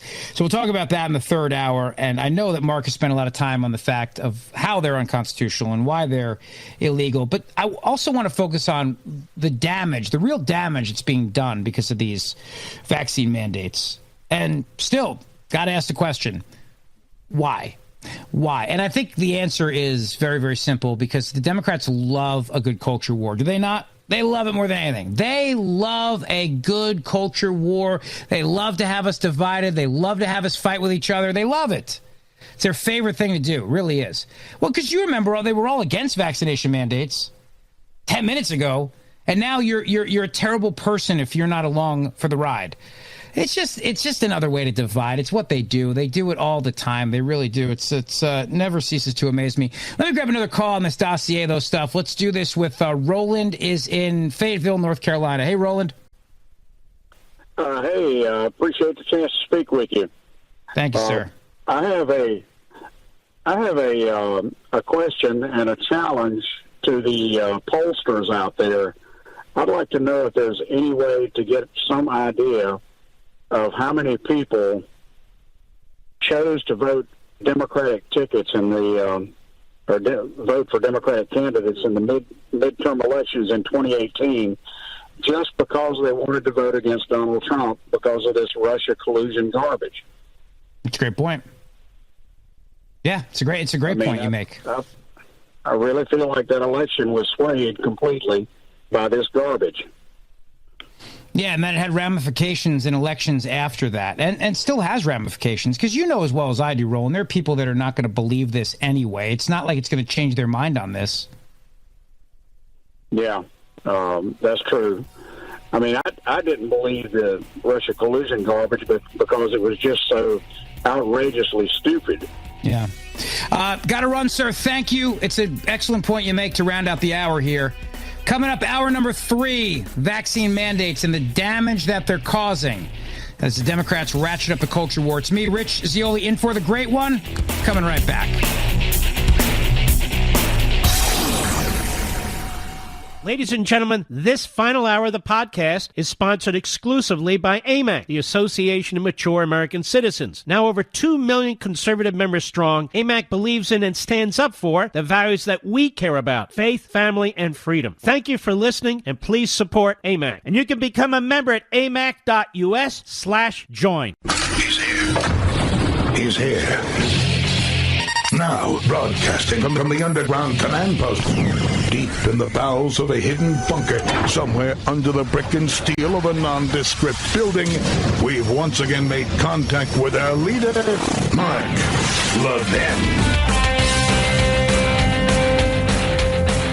The left continues its war on free speech, this time targeting people who say, "Let's go, Brandon."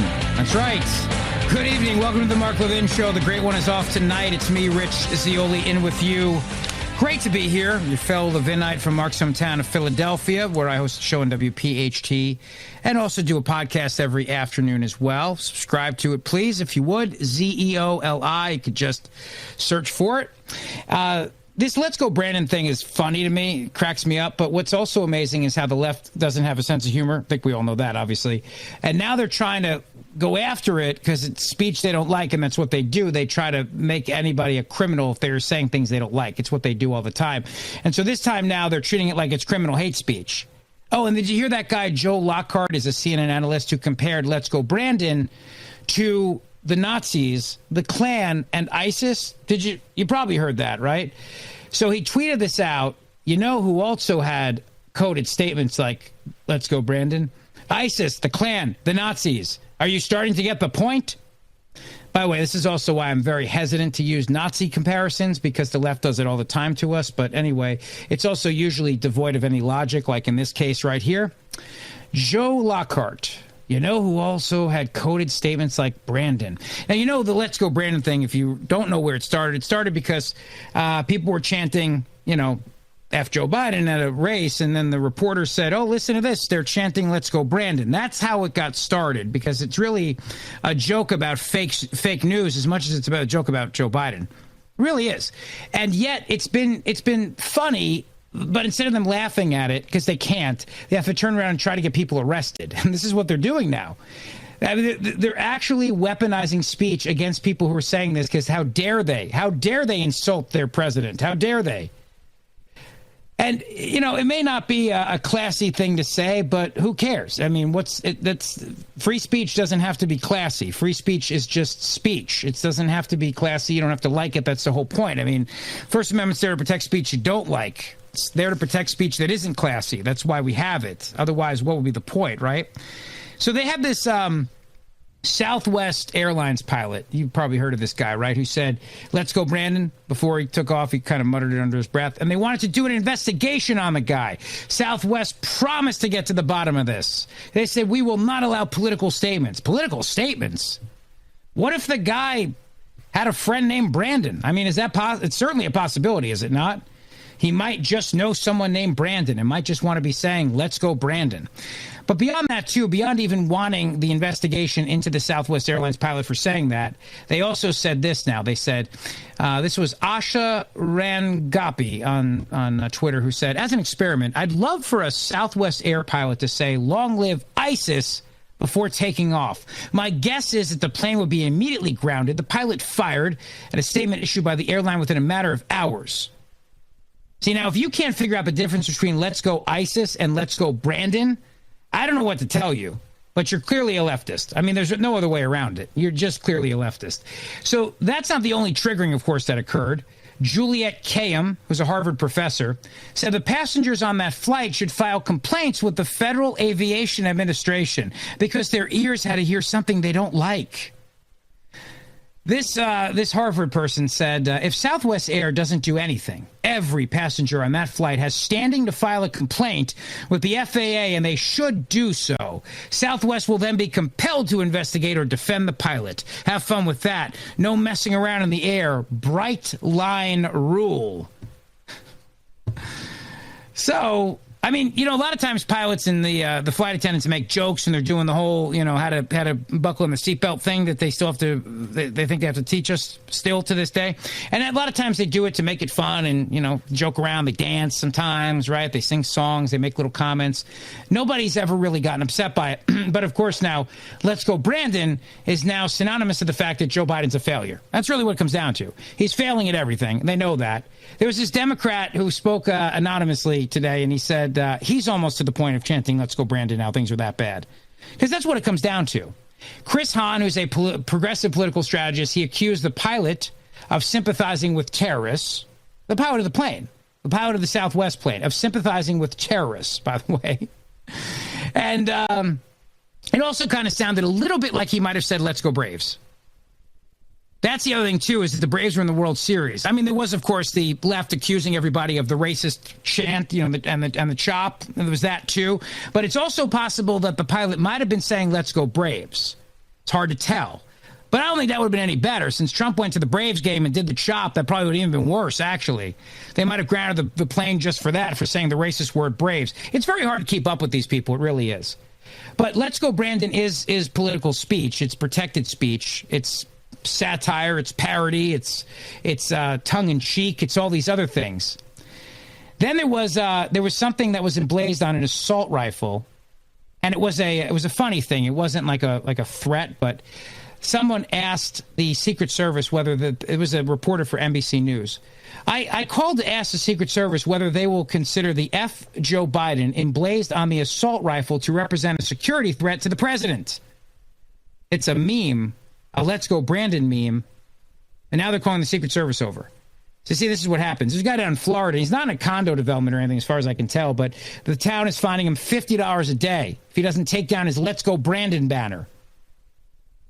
Now, at the same time, the left loves to call everybody a racist. Everybody's a racist, including the new lieutenant governor of the Commonwealth of Virginia, who's the first black woman elected statewide in the history of the Commonwealth, and she is a Republican. Now, remember, the outgoing governor, Ralph Northam, is the guy who put shoe polish on his face to make himself look like he was black when he sang karaoke. He's also the guy that posed with some dude in a Klan outfit, although we're not sure which one is which. But that guy's leaving, and she's going to be going into the governor's executive office as lieutenant governor. But nevertheless, she's somehow the racist in all this. She's somehow the person who's being, the strings are being pulled. This is Michael Eric Dyson on MSNBC. How you're allowed to say this stuff is amazing to me, this kind of horrible stuff it's said about people. But, this is how the left thinks they're going to win hearts and minds by, again, insulting people, maligning them, calling them horrible names, and accusing everybody of being a racist. It's what they do. It's what they do best. Take a listen. They want credit for breathing. They want credit for having lungs. They want credit for having hair in the morning or getting up and brushing their teeth. Look, I've made an achievement that should be noteworthy. No, you are doing what all political figures must do, make choices. The problem is here, they want white supremacy by ventriloquist effect. There is a black mouth moving, but a white idea through the running on the runway of the tongue of a figure who justifies and legitimates the white supremacist practices. We know that we can internalize in our own minds, in our own subconscious, in our own bodies, the very principles that are undoing us. So to have a black face speaking in behalf of a white supremacist legacy is nothing new. And it is to the chagrin of those of us who study race that the white folk on the other side and the right wingers on the other side don't understand this is politics 101 and this is race, not even 101. What's beneath 101? It's the pre-K of race. You should understand the fact that if you tell black people, look, I support a Negro. Look, there is a person of color that I am in favor of, and that person of color happens to undermine and undercut and subvert the very principles about which we are concerned, you do yourself no service by pointing to them as an example of your racial progressivism. So in that sense, they need to have a lesson in critical race theory so that they can understand what critical race theory is. And Joy, we know this. First of all, they ain't critical. They ain't run a race in a long time that's meaningful in terms of our people, and they ain't got no theory. Critical race theory, we know, comes from critical theory. The word critical in theory means let's be on the side of those who need to be emancipated for things that are imposed upon them that enslave them. That's all it means, and they've invented an entire a universe of meaning out of that one word. So does critical race theory exist or not exist? I can't figure this out. Because one day they say it's all made up as a dog whistle to get white parents to vote, and then the next day they turn around and explain why they need to have critical race theory taught in schools. I can't figure this out. What I do know, though, is that instead of the Democrats figuring out that they really screwed this up by calling you a racist every day, they're just doubling down on the fact that you're a racist. And now if you're a black Republican and you've just been elected in Virginia, you're still a racist. This time you're just, the white supremacists are just pulling your strings because, clearly you can't think for yourself. It's one of the most racist things I've ever heard, but, you're allowed to say it on MSNBC. I mean, it's Joy Reid of all people, so clearly she has her own history of saying horrible, hateful things about people, and she gets a primetime gig on MSNBC. It must be nice. But think about it now. Throughout the country, we just watched school board elections where moms and dads fired up, decided now they're going to do something about it. And they did. And they won. And they're winning big time throughout our country. Let's take Virginia, for example. It was one of the key points of that last election, was it not? Here you had Terry McAuliffe come out and say, parents, you really should not get a say in your kids' education. So zip it. We'll tell you what to teach your kids. We'll tell you. All right? You just sit in the back. And if you say anything at the meetings, we're going to call you a domestic terrorist and have you carted out of here. So parents said, no, we're not doing that. I almost fell out of my chair. CBS Evening News with Norah O'Donnell actually was interviewing moms in Virginia who said, there's one mom who's like, I've never voted Republican before, but I just voted for Glenn Youngkin because I'm tired of them telling me what to do with schools. I'm tired of it. And whether it's critical race theory or vaccine mandates or masks in schools or anything else, we want to have a say in what goes on in our kids' lives in school. We want to have a say in all this stuff. But again, it goes back to the whole thing of they don't think you're smart enough. They don't think you're smart enough. You are an idiot. That's how they view you. So they're the ones who'll get to decide what to teach your kids, and it's indoctrination. And because you may want to speak up against the indoctrination, and they know better than you why your kids should be indoctrinated, you just heard him say it in that clip, then shut up or we're going to call the FBI on you. Don't you stand up and speak. So anyway, so then you get the Attorney General, who says to the FBI, all right, we want you to start listening in on these school board meetings, which has a chilling effect on speech and makes parents want to just stay home. But actually the opposite happened, thankfully. Parents said, no, this is the final straw. And now we're all coming out. Pennsylvania is another great example of that, where you had hundreds of people elected to school boards literally on the premise of keeping kids in school. That was the name of the organization. A good friend of mine, Clarice Schillinger, she ran this organization in Pennsylvania. She's still in charge of it, and she did an amazing job getting hundreds and hundreds of candidates on the ballot elected in Pennsylvania for school districts. Now, those same parents in 2022 in Pennsylvania are going to stay active and involved, and those same parents are going to be voting Republican. Because there's no way you're going to run for school board on the idea of having control over your kids in the classroom and then turn around and pull a lever for a Democrat. You're not going to do it. So people like Clarice are changing the state of Pennsylvania, which then in turn is going to change our country, because as more and more parents wake up to this stuff and get involved and actually step up and run and be part of the school boards, for example, then the more we can change things. The more likely it is then they'll stay involved in the process politically on every single level.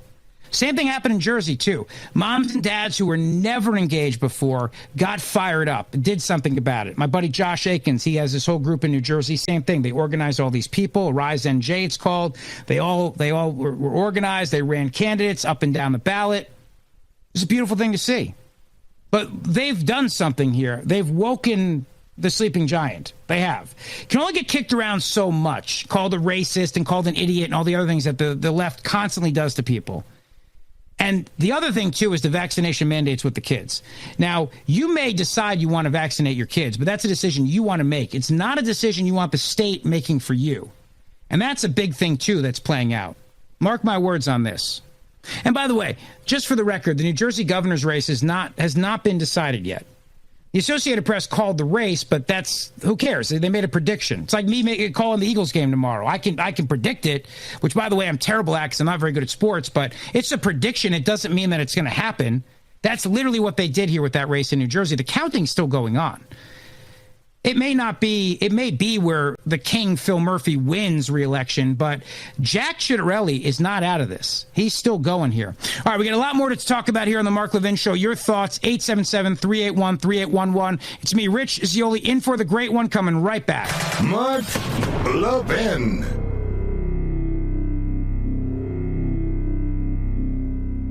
AMAC, the Association of Mature American Citizens, is one of the fastest growing organizations in America, now over 2 million conservative members strong, and I'm one of them. AMAC believes in and stands up for the values that we constitutional conservatives care about. More than talk, AMAC fights. A full-time presence in Washington, AMAC pushes back against reckless spending, disasters like Medicare for All, and the expanding reach of the federal government. And beyond advocacy, joining AMAC gives you access to a wealth of benefits and discounts, including special member-only rates on car insurance, travel discounts, cell phone plans, and a hell of a lot more. And if that's not enough, you'll get AMAC's bi-monthly magazine, full of insightful articles on issues that matter to most of us, we conservatives. As I said, I'm an AMAC member, and you should be too. Join today at amac.us. That's AMAC.us. Stop supporting the liberal agenda that the other 50-plus organization has been pushing for. Join AMAC instead. AMAC.us.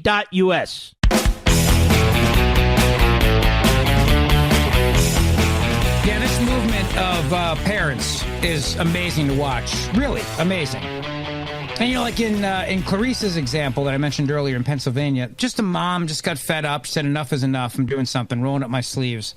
And then hundreds and hundreds of candidates later, school board elections throughout the state of Pennsylvania. It's an amazing job. She is remarkable. And what's happened now in the state that everybody's going to be watching in 2022 with the U.S. Senate seat being vacated by outgoing Senator Pat Toomey, Republican, governor's race, lieutenant governor's race, and then, of course, all the House of Representative seats in the most-watched state of Pennsylvania, moms and dads are fired up. And all the Democrats had to do was just, shut schools down. That's it. That's simple. That's what it took. Kids being at the kitchen table and them shutting down schools. But they're so stupid, though, that they won't realize that and think, let's give parents a say. So watch for more and more of these vaccine mandates with kids. That's right. In San Francisco, 5-year-olds now have to walk around with vaccine passports. And that's coming to New York City, too. And all parents are saying is, hey, can we please be in charge? But again, if the Democrats, these lefties, they fully believe they're smarter than you. So they're always going to make these decisions. They're never going to let you make the decisions. They believe the state knows best. You don't. Come on. You? Please. They know they're smarter than you. They'll decide. And it's sad. But the good news is, though, is that it's a terrible strategy. I mean, James Carville himself came out and said it. He said this wokeism, they need a woke detox. It is so stupid what they're doing right now. And the biggest bunch of idiots are running this party, and they're people that are just not likable either. I mean, you hear that guy, Michael Eric Dyson on MSNBC, the way they're savaging the new lieutenant governor of Virginia, and you think to yourself, what's wrong with these people? Why are they just all the time constantly putting people down? Mocking, belittling, and then at what point do they realize, gee, maybe this isn't a winning strategy? Yeah, at what point do they turn around and go, in the whole how to win friends and influence people, I don't remember Dale Carnegie writing a chapter that says insult everybody. Insult them, call them names, call them racist, and do it repeatedly, over and over and over again. And then when you lose and they reject you, do it even more. Double down on it. That's what they're doing, right? Literally doubling down on it. They're turning around and they're saying to people, oh, you didn't vote for us? It's because you're racist. No, maybe it's because you called us racist. Is that maybe a possibility, or can you not process that? They can't, because they don't like you. That's the problem. They don't like you. But that's good for us as we head into midterm elections. Believe me, I'm okay with it. I can handle it. I'd rather win, because I know that I don't want them to like me. I'm not going to like them, so it's all good. This is the Mark Levin Show. The great one's off tonight. It's me, Rich Zeoli. We're coming right back.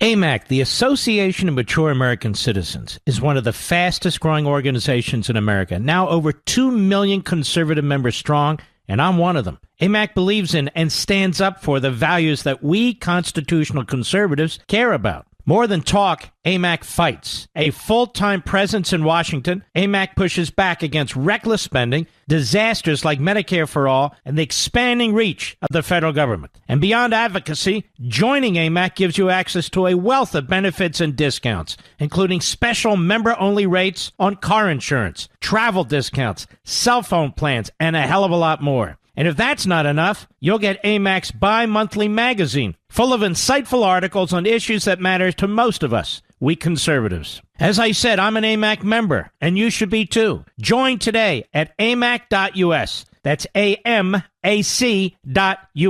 Stop supporting the liberal agenda that the other 50-plus organization has been pushing for. Join AMAC instead. AMAC.us.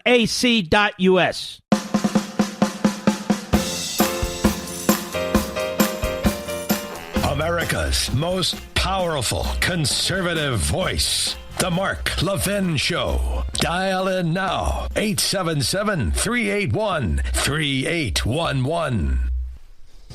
Yes, it is the Mark Levin Show. Mark will be back with you Monday night. It's me, Rich Zeoli, with you tonight. Thank you for hanging out with me. Appreciate it very much. You fell Levinite. 877-381-3811. So now we've got this federal vaccine mandate, which, of course, is now a joke, and I don't think it's going to hold up in court. But then again, it may. I don't know, because these days the courts have been completely just turning around, and you just throw the word COVID out there, and they go, oh, okay. But this is not smallpox. We don't have 30% of the population dying in the streets. It's ridiculous that we're even at this place right now. But the Democrats love culture wars. It's all it is. Remember, for months and months and months, they spent time telling everybody that they could not and would not put in a federal vaccine mandate. What changed, out of curiosity? What changed? Nothing, other than they just started losing at everything, and they needed just another way to divide us. It's what they do. They do it with everything. They're very good at it.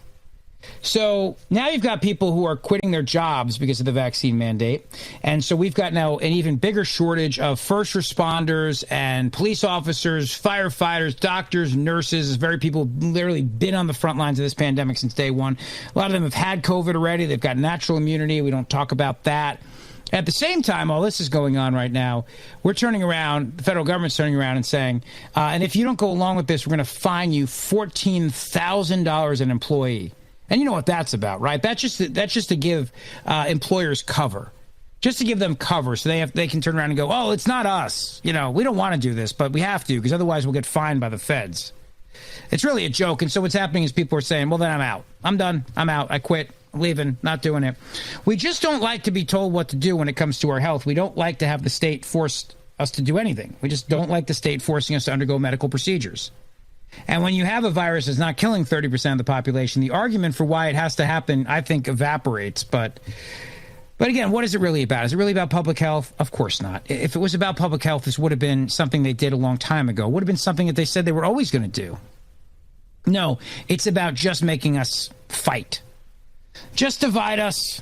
And then meanwhile, as we're all divided and arguing on Facebook about vaccine mandates, then they'll turn around and pass, $8 trillion of spending. Which, as I told you in the first hour today on the show, you're getting duped here with this state and local tax deduction, this whole thing that now they've agreed on, which apparently Pelosi and the Democrats may not still have the votes even with that. I'm learning right now. But nevertheless, let's take some calls right now. Greg is in Philadelphia, Pennsylvania. What a great city. Hey, Greg. It is a great city, Rich. How you doing? I'm doing all right. Good. The call screener. Isn't the irony oozing down like lava from a volcano? Got Trump kicked out of office was soccer moms and mothers and COVID. And now with all the uproar in the red wave was soccer moms, COVID, and critical race theory because the moms and the dads, because they weren't at work for COVID, the schools were shut down for COVID, were home, finally took a look at the curriculum for these children, and then they could not believe what they were reading and hearing and seeing, and then they took it up upon themselves to go in front of these boards, and that was definitely, as they say, a grassroots movement. And then that's what started all this out, and now people are behind it because this is affecting their family first degree. It's not down the food chain. It's first degree. When you start messing with moms and their babies and moms and their kids, now you started a whole new problem. And I think that's the problem. That's what's going on for the red states and some of the blue states now. They got involved in our families a little too much. Yeah, well said, Greg. It's exactly right. It's funny, too. They told us you shouldn't have a say in what your kids learn in school, but for more than a year, parents literally were the teachers at the kitchen table. Right, but you're not allowed to say anything. Right, because right. It's all power grab because they are smarter than we are, and anything we say is not right. And the one more thing to piggyback on that, nobody now is afraid to be called a racist. And that used to be, the R word is what shut everybody down in politics. If True. you were branded a racist, you could never fight back. And I'm not going to lie, I wasn't the biggest Trump fan in the beginning because I thought he was, was a blowhard. But as it turns out, he was spot on. He was one of the first people to stand up and remember and say, why don't you give me a chance? You've been voting Democrat for 50 or 60 years, or the paraphrase, of course. And now a lot of politicians and a lot of people are finally have the courage to say, we just want to be left alone. We don't care what color you are, what language you speak. Just leave us in America, leave our lives alone, and we'll handle ourselves. We're smart enough to live our own life. We don't have to be told by somebody. So that's all encompassing what's going on right now, and it's all starting. People are now pounding on the pavement, and that's a great thing. Greg, well said, my brother. You have a great weekend, buddy. Thank you very much. You're absolutely spot on, no doubt about it. It's true. You can only call people a racist so many times so they go, all right, please, enough already. Got it. And it just loses its luster completely. And they throw it around so much. Like I said, you're not dealing with very bright people here. It's just very difficult to turn around and go, wait a second, did you just call the woman who just won lieutenant governor of Virginia, the black woman, a racist? You did that too? I mean, where does it stop? Where does it ever end? And then you realize it just doesn't because, again, it's culture wars, what they're doing. Ed is in Hackensack, New Jersey. Ed, good evening. Yeah, Rich, let's see. As a retired CPA, I thought I'd talk about this state and local limitation on tax deduction. Go ahead. The SALT. Mm-hmm. Okay. In the Trump tax plan, it was very generous that what they did was they gave everybody an itemized deduction, married couple $24,000. Okay? That was what it was in exchange for. For the first time, renters got a tax break. Young couple trying to save for a house. For years, they had to pay higher taxes. They had two incomes. And it crimped their ability to save enough money to buy a home. As Mark has been saying, okay, when the Democrats want to set a higher tax rate for the rich people, they want to restore the state and local itemized tax deduction, okay? What they're doing is they're opening the door to come after the middle class. When this went through in 2017, I and my fellow professionals, we looked at this and we said, you know what? All in all, this is fine for 2/3 of people in New Jersey to have their this SALT deduction limitation and pick up that $24,000 married standard deduction. So actually what I think the Democrats are up to is they want to lower the standard deduction and raise everybody's taxes. Well, yeah, I mean, it's maybe one of the things that they're doing. But like I said earlier, Ed, what they're doing right now by getting the agreement to raise the threshold for what you can deduct on your taxes through state and local, that's to get the buy-in of the Democrats in the moderate districts so that they could pass the massive spending bill. That's why they're doing this now. This is not something they're doing on a separate vote. This is now buried in the reconciliation bill. So, I mean, all this is great to, have a philosophical conversation about, but it's irrelevant. It's done entirely just to get their votes so that they can go back to their constituents in these moderate districts in these states, which happen to be in the states where they are missing the SALT deduction the most, and say, look what I got done for you. That's why they're doing this. And it's completely cynical. And you need to know, everybody needs to know, you may get a bigger deduction, but you're going to be paying $8 trillion in new spending. It's a Trojan horse. Absolutely it is. Well said. Well said. Ed, thank you for the call. Appreciate it. 877-381-3811. Ryan is in Rockland, New York. Hey, Ryan. All right. Love the show, and good evening, America. First of all, the hard left is really a cult. It's a cult of human misery. We know that. But you know what? We're gonna run out of voters. The Democratic Party manufactures voters. They bring them in from all over the world, voting Democratic. They got so many stuffed into California that they have some of the liberals running out of there into Texas, Arizona, Idaho, and they're going to flip those states. They're going to flip Florida. You know they're going to punish. Virginia for what they did Tuesday. I could just picture Biden and Harris driving those buses with all the illegal aliens in there. And what they're doing right now is the Republican establishment, really the behind-the-scenes guys, are trying to get you to finally accept the invasion of America. No matter what happened Tuesday, New York City, the mayor's election, come on. The Democrats are going to win that forever. California, they're going to win forever. Don't ever let anybody brainwash you that you can change that. And it's always 150 years we have to wait. But the illegal aliens come in, they're giving them checks for $1 million. Folks, you got to wake up. Wake up. The military has to be put on that border, stopping illegal immigration cold. The military also will go after, I don't give them no fancy name, they're drug dealers. The military go right after them, squash them like little bugs. They're poisoning our children here in America. Anybody worried about that instead of cliches all the time?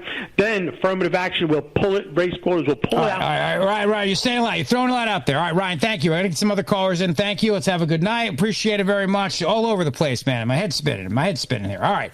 Let's see. Jake is in Bucks County, Pennsylvania. Jake, what's going on? Thanks, Rich. I actually listen to you on 1210 every morning. Thank you, sir. So I want to talk about the vaccine. So Thomas Massey was just talking about this rolling definition of these vaccines.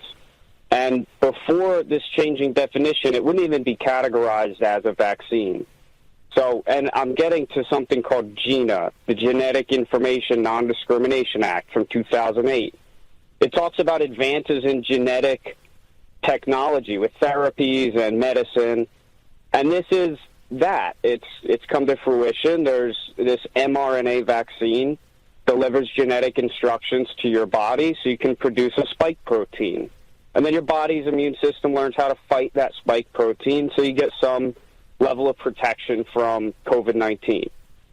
But it is an mRNA vaccine that teaches your body a new trick, so to speak, to build these proteins. And under GINA, J-I-N-A, it's a protected class from discrimination. It's the Genetic Information Non-Discrimination Act.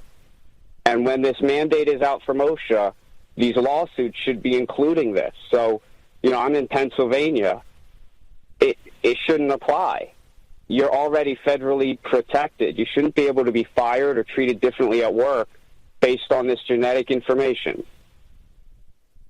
Well, Jake, I'll definitely look into that. I appreciate it. I mean, it's I'm not obviously an attorney, so I can't really speak on it, but it's certainly an interesting point. And if Tom Massey's saying it, I mean, he's one of the best out there. So thank you, Jake. Have a great weekend and enjoy. And thank you for listening in the morning, too. I appreciate that as well. And hopefully in my afternoon podcast.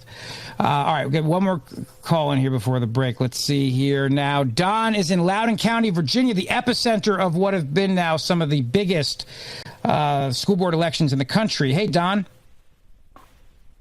Yeah, this is John, John. I'm here at basically ground zero. I just want to mention a few observations, Rich, that, most people are not really mentioning. I mean, these Democrats, they're above the law. I mean, it's just unbelievable. They're not arrested. They're not prosecuted. Nothing happens to these people. There's almost a hidden hand protecting these people. They're not arrested. They're not prosecuted. They commit heinous state and federal violations of state and federal laws. I'm an engineer. I'm an aerospace engineer. I'm a first-generation American, and my wife is as well. We are Arab Americans. We consider ourselves Caucasian, but what happened here in Loudoun County is a red flag. I got 30 seconds, Don. Go ahead. People need to wake up. Yeah, no doubt about it. It is a red flag, and I think that people are waking up, Don. I do. I think that was evident Tuesday night. I think we saw it. Thank you very much for the call here to the Mark Levin Show. I think we saw it in Virginia. We saw it in Pennsylvania. We saw it in New Jersey, too. The Democrats got shellacked in the state legislature. That's a big part of the story. You've heard about the guy, the conservative truck driver that took down the Democrat Titan, who was the president of the state Senate. That guy, a listener of mine, Ed Durr, good dude, truck driver, good guy. I mean, he's, All right, we got a lot more to discuss here on the Mark Levin Show. Don't go away. Mark Levin.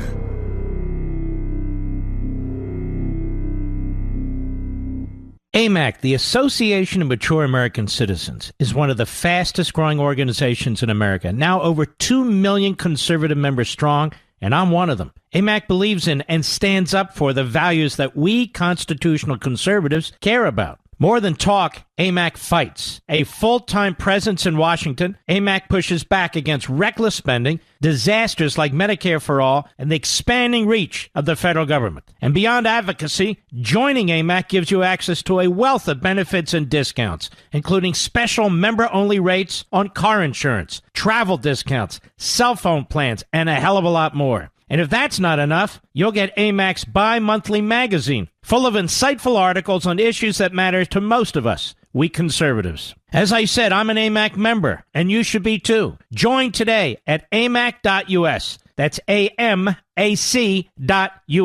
Stop supporting the liberal agenda that the other 50-plus organization has been pushing for. Join AMAC instead. AMAC.us.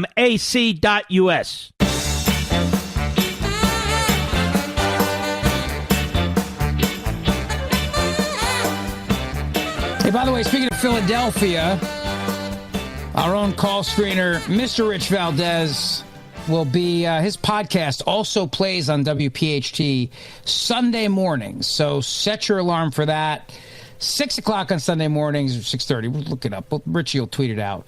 And, it's a big deal. So that's Sunday morning, right, Mr. Producer? 6 o'clock?